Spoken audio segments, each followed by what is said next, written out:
Bismillahirrahmanirrahim. Assalamualaikum warahmatullahi wabarakatuh. Alhamdulillah, wassalatu wassalamu ala rasulillah. Sahabat Ukhwatuna TV rahimakumullah. Di kesempatan yang baik ini, insyaallah kita akan mengisahkan tentang kisah Nabiullah Hud alaihi salam. Nabi Hud alaihi salam tinggal di negeri Yaman, di sebuah tempat yang bernama Al-Ahqaf atau bukit-bukit berpasir. Di sana tinggal kaum Ad pertama yang nasab mereka sampai kepada Nabi Nuh. Mereka tinggal di rumah-rumah yang memiliki tiang-tiang yang besar, sebagaimana yang difirmankan Allah Subhanahu wa Ta'ala, yaitu penduduk Iram, ibu kota tempat tinggal kaum Ad, yang mempunyai bangunan-bangunan yang tinggi, yang belum pernah dibangun suatu kota seperti itu di negeri-negeri lain. Mereka juga membangun istana-istana dan benteng-benteng yang tinggi, dan membanggakan diri mereka dengan bangunan-bangunan itu. Hal ini sebagaimana difirmankan oleh Allah Subhanahu wa Ta'ala, apakah kamu mendirikan pada tiap-tiap tanah tinggi bangunan untuk bermain-main atau bermewah-mewah, dan kamu membuat benteng-benteng dengan maksud agar kamu kekal di dunia. Mereka juga memiliki peradaban yang tinggi. Kaum Ad unggul dalam bidang pertanian karena melimpahnya air yang segar kepada mereka. Di samping mereka memiliki harta dan binatang ternak yang banyak.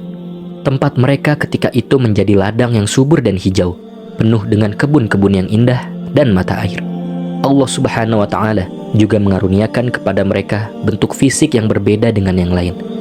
Badan mereka kaum Ad tinggi-tinggi dan kuat-kuat. Apabila mereka berperang atau menyerang suatu kaum, maka mereka dapat memenangkan peperangan itu dengan mudah, dan serangan mereka begitu mengerikan. Hal ini sebagaimana yang difirmankan oleh Allah Subhanahu wa Ta'ala. Allah Ta'ala menyebutkan perkataan Nabi Hud kepada mereka, dan apabila kamu menyiksa, maka kamu menyiksa sebagai orang-orang yang kejam dan bengis. Maka bertakwalah kepada Allah dan taatlah kepadaku, dan bertakwalah kepada Allah yang telah menganugerahkan kepadamu apa yang kamu ketahui. Dia telah menganugerahkan kepadamu binatang-binatang ternak dan anak-anak dan kebun-kebun dan mata air. Tetapi meskipun nikmat-nikmat yang Allah Subhanahu wa Ta'ala berikan kepada mereka begitu banyak, begitu melimpah, namun mereka tidak bersyukur kepada Allah Subhanahu wa Ta'ala terhadapnya. Bahkan mereka menyekutukan Allah dengan sesuatu, sesembahan seperti patung, dan mereka adalah kaum yang pertama menyembah patung setelah banjir besar pada zaman Nabi Nuh, sebagaimana firman Allah Subhanahu wa Ta'ala, dan ingatlah oleh kamu sekalian di waktu Allah menjadikan kamu sebagai pengganti-pengganti yang berkuasa setelah lenyapnya kaum Nuh, dan Allah telah melebihkan kekuatan tubuh dan perawakanmu daripada kaum Nuh itu. Maka ingatlah nikmat-nikmat Allah agar kamu mendapat keberuntungan. Tidak hanya itu, mereka juga mengerjakan berbagai maksiat dan dosa serta mengadakan kerusakan di bumi. Maka Allah Subhanahu wa Ta'ala mengutus Nabi Hud alaihi salam kepada mereka untuk menunjukkan jalan yang lurus. Beliau mengajak mereka menyembah hanya kepada Allah Subhanahu wa Ta'ala, dan melarang mereka berbuat syirik dan melakukan berbagai kemaksiatan. Beliau juga mengingatkan mereka agar bersyukur kepada Allah atas nikmat-nikmatnya yang diberikannya kepada mereka. Nabi Hud menyeru kepada mereka, wahai kaumku, sembahlah Allah. Sekali-kali tidak ada Tuhan yang berhak disembah bagimu selain Dia. Maka mengapa kamu tidak bertakwa kepadanya? Mereka pun bertanya-tanya tentang keadaan diri Nabi Hud alaihi salam. Siapakah sebenarnya engkau, wahai Hud, sehingga mengatakan kata-kata seperti itu? Lalu Nabi Hud menjawab, sesungguhnya aku adalah Rasul yang dapat dipercaya bagimu. Oleh karena itu, bertakwalah kamu kepada Allah dan taatilah aku. Maka kaumnya pun membantahnya dengan kasar dan sombong sambil berkata, sesungguhnya kami benar-benar memandang kamu dalam keadaan kurang akal, dan sesungguhnya kami menganggap kamu termasuk orang-orang yang berdusta. Lalu Nabi Hud pun menjawab, wahai kaumku, tidak ada padaku kekurangan akal sedikit pun, tetapi aku ini adalah utusan dari Tuhan semesta alam. Aku menyampaikan amanat-amanat Tuhanku kepadamu, dan aku hanyalah pemberi nasihat yang terpercaya bagimu. Lantas kaum Nabi Hud pun semakin sombong. Di samping menolak dengan keras beribadah kepada Allah Subhanahu wa Ta'ala, mereka berkata kepada Nabi Hud, wahai Hud, kamu tidak mendatangkan kepada kami suatu bukti yang nyata. dan kami sekali-kali tidak akan meninggalkan sesembahan-sesembahan kami karena perkataanmu. Dan kami sekali-kali tidak akan mempercayai kamu. Kami tidak mengatakan melainkan bahwa sebagian sesembahan kami telah menimpakan penyakit gila atas dirimu. Meskipun begitu, Nabi Hud alaihissalam tetap bersabar dan mengajak mereka untuk mengikuti kebenaran. Beliau mengingatkan mereka akan nikmat-nikmat Allah kepada mereka dengan harapan mereka mau bertobat kepada Allah Subhanahu wa Ta'ala dan meminta ampunan kepadanya. Nabi Hud berkata kepada kaumnya, "Wahai kaumku, mohonlah ampun kepada Tuhanmu, lalu bertobatlah kepadanya. Niscaya Dia menurunkan hujan yang sangat deras atasmu, dan Dia akan menambahkan kekuatan kepada kekuatanmu. Dan janganlah kamu berpaling dengan berbuat dosa." Tetapi Nabi Hud alaihissalam tidak mendapatkan kaumnya selain sebagai manusia yang telah mati hatinya dan telah menjadi keras seperti batu, memegang teguh kesesatan dan penyimpangannya, dan tetap kokoh menyembah patung. Mereka juga membalas nasihatnya dengan tindakan zolim dan olok-olokan kepada Nabi Hud, sehingga Nabi Hud berkata kepada mereka, "Sesungguhnya aku bersaksi kepada Allah, dan saksikanlah olehmu sekalian, bahwa sesungguhnya aku berlepas diri dari apa yang kamu persekutukan dengan yang lain. Sebab itu jalankanlah tipu dayamu semuanya terhadapku, dan janganlah kamu memberi tangguh kepadaku.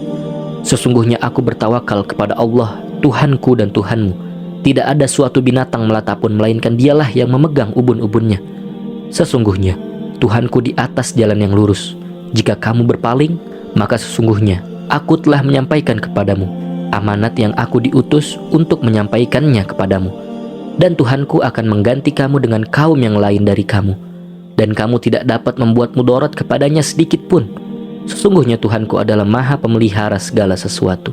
Namun kaum Nabi Hud tetap saja menyombongkan diri dan membanggakan diri dengan kekuatannya.